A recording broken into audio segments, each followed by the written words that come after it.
Salut à toutes et à tous, bienvenue sur Petits Travaux Réno. Aujourd'hui, je vais vous montrer comment poser une bande placo sur un angle fermé. Donc, on va s'attaquer à cet angle-là. Pour cela, je vais avoir besoin de plusieurs choses. Je vais commencer par déjà une bande papier, voilà, qui est présentée comme ceci.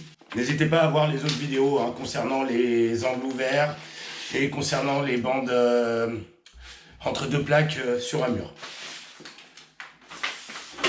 Voilà, je vais avoir besoin d'une lisseuse. Je vais avoir besoin d'un couteau à enduire. Pour les angles, c'est pas la peine de prendre un couteau trop large, ça sert à rien. Donc je vais avoir besoin aussi d'un enduit. Là, ici, il s'agit d'un enduit qui est refermable. Donc ça, c'est plutôt pas mal. Chez Placo, ça s'appelle Placo Mix. C'est un enduit que je vais pouvoir refermer et réutiliser demain. Voilà, qui ne séchera pas dans la nuit. Donc ça, c'est plutôt intéressant, surtout si vous avez des petites surfaces à faire. C'est quand même pas mal. J'ai aussi mon petit tournevis cruciforme qui va me servir à enfoncer les têtes de vis si jamais elles sont trop ressorties. Indispensable, parce que si vous commencez à coller votre bande et que vous vous rendez compte qu'une tête de vis est sortie, ça va être une vraie galère à rattraper. Votre bande va commencer à être imbibée de colle. Pour la travailler, ça va être de plus en plus compliqué si vous la retirez pour pouvoir enfoncer la tête de vis. Donc, pensez bien à contrôler toutes les vis et les enfoncer. Un petit quart de tour suffit. Ne le faites pas à la visseuse, sinon vous allez littéralement enfoncer la vis dans le placo et c'est pas le but recherché. Une fois que vous avez tout ça, vous allez pouvoir passer à la pose de la bande. Mais d'abord, il va falloir définir la longueur voulue au niveau de la bande. Pour ça, il n'y a rien de plus simple. Vous allez plier légèrement la bande. De toute façon, c'est une bande d'angle, donc elle sera pliée sur toute la longueur. Mais avant de la plier sur toute la longueur, je vais d'abord la plier sur une petite quinzaine de centimètres. C'est ce qui me manque pour avoir la longueur. Ça m'évitera un aller-retour sur mon escabeau. Donc là, je vais la mettre en haut. Je vais bien plaquer. Je descends jusqu'en bas. Hop. Voilà. Là, j'ai à peu près 3 cm à retirer. Je vais prendre ma lisseuse ou n'importe quel couteau et je vais faire ça. Hop. Voilà. Le petit bout est là. Et lui, il dégage. Ensuite, je vais plier ma bande sur toute la longueur. Voilà, avec le pouce et l'index. Vous y allez doucement. Voilà, n'appuyez pas trop. Vraiment, on prend son temps. Et je dis pas, quand vous aurez une bonne année d'expérience, vous irez beaucoup plus vite. Donc voilà, ma bande est prête. Elle tient presque toute seule. Voilà. Donc maintenant, on va passer à la préparation avant de coller la bande. Donc là, je vais prendre mon enduit. Et comme pour un angle ouvert, je vais venir garnir à gauche, voilà, à gauche, puis à droite. Et je vais répéter l'opération tout le long. On ne doit plus voir le placo.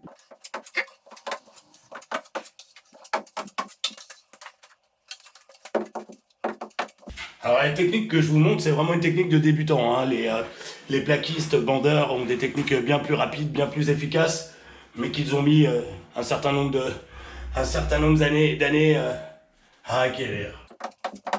Donc là, je vous montre vraiment la technique pour les débutants que nous sommes. Et ensuite, je vais venir lisser. Hop. Je lisse au fur et à mesure, mais sans trop appuyer, comme pour une bande sur un angle ouvert. Là, on est sur un angle fermé. C'est à peu près la même opération.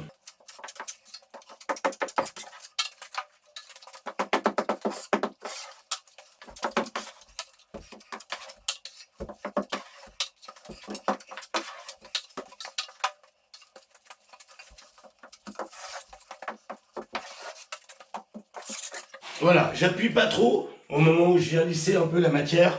J'appuie pas trop parce que si j'enlève trop de matière, l'enduit va sécher trop vite et vous n'aurez pas le temps de poser votre bande et c'est ce qui risque de provoquer des bulles d'air. Voilà, là j'ai terminé la pose de mon enduit. Ensuite, je vais venir poser ma bande. Donc là, je prends ma bande. Alors, en premier lieu, je vais repérer quelle plaque de placo chevauche l'autre. Dans ce cas, c'est celle-ci qui chevauche celle-là. Donc, je vais pouvoir faire ça, mais par contre, si je fais ça, vous allez voir, le couteau rentre dedans. Donc, c'est pas le but. Le but n'est pas de rentrer la bande à l'intérieur du placo. Le but est juste de la poser. Donc, ce que je vais faire, c'est que je vais venir en appui sur ce côté-là, contre cette plaque, pour venir plaquer ma bande. Là, je mets en place ma bande, voilà. Et ensuite, avec mon couteau ou avec la lisseuse, tiens, on va le faire avec la lisseuse. Avec ma lisseuse, je vais venir appuyer dans l'angle et je vais faire ça. Hop, et j'appuie bien vers la droite pour plaquer l'angle, le fond de l'angle contre le placo qui est à ma droite. Alors, les bandeurs professionnels font tout comme ça. Ça va très très vite. Là, je vous montre vraiment une façon, une technique pour un débutant. Donc là, ma bande est bien calée. Est bien calée dans le fond de l'angle. Et là maintenant, je vais venir chasser la matière. Voilà. Je récupère la matière sur ma lisseuse et je continue. Et ainsi de suite.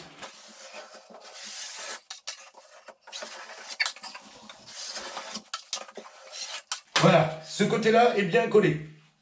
Maintenant, je vais venir chasser la matière qui est côté droit.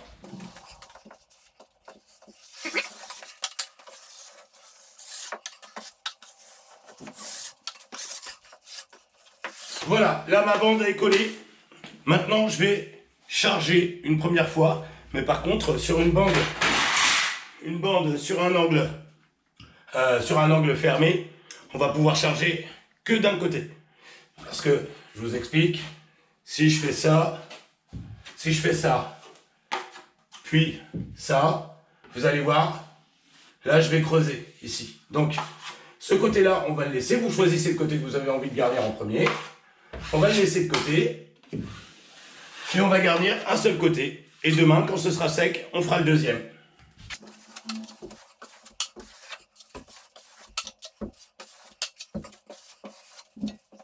Alors aussi, j'ai oublié de vous dire, l'avantage de cet enduit, c'est qu'il sert autant pour le collage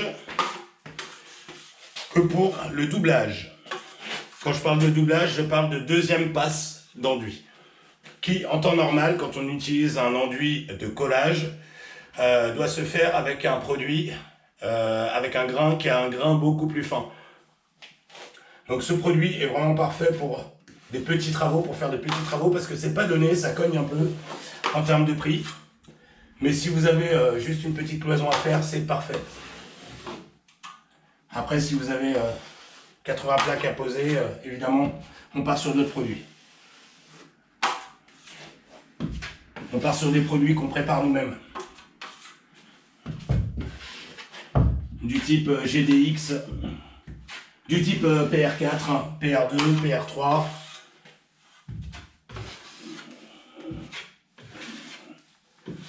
Donc là, le doublage, l'idée c'est de noyer la bande dans l'enduit, afin qu'au ponçage, on ne découvre pas la bande.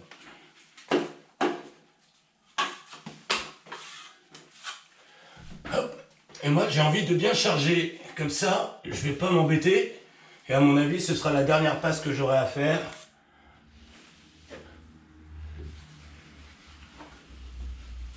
Là, je vais pouvoir poncer directement.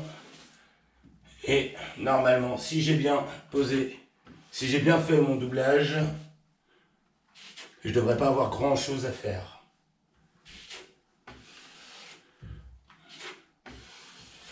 Voilà, on prend son temps, on n'est pas pressé. Vous faites ça pour vous, vous n'êtes pas en train de faire ça pour un patron. Prenez votre temps de bien faire les choses.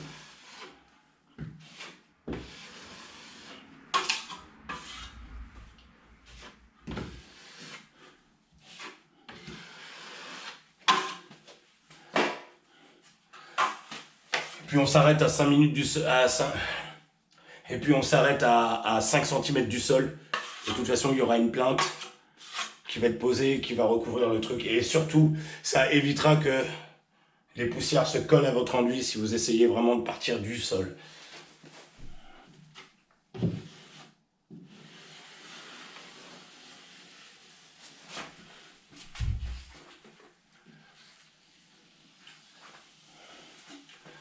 Voilà, là, je vais arrêter là. Et puis, ce qu'on va faire pour finir, on va racler un petit peu toutes les arêtes qui se sont créées avec l'enduit.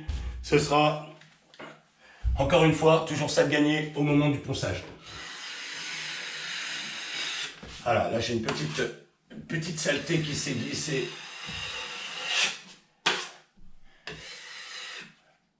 Hop, je vais réparer ça. Voilà. Voilà. Ce que vous pouvez faire aussi à droite, c'est remettre un petit dernier coup pour chasser et enlever les petites arêtes. Voilà. Voilà, ma bande est terminée. J'espère que ce tuto vous aura été utile. Et écoutez, n'hésitez pas à vous abonner si vous avez des gens autour de vous qui sont en plein projet de rénovation. N'hésitez pas à leur partager la vidéo. Je vous partagerai régulièrement d'ailleurs mes petits conseils, mon expérience à travers des petites vidéos comme celle-ci. Donc n'hésitez pas à vous abonner. Voilà, c'était Élise pour Petits Travaux Réno. À vous de jouer!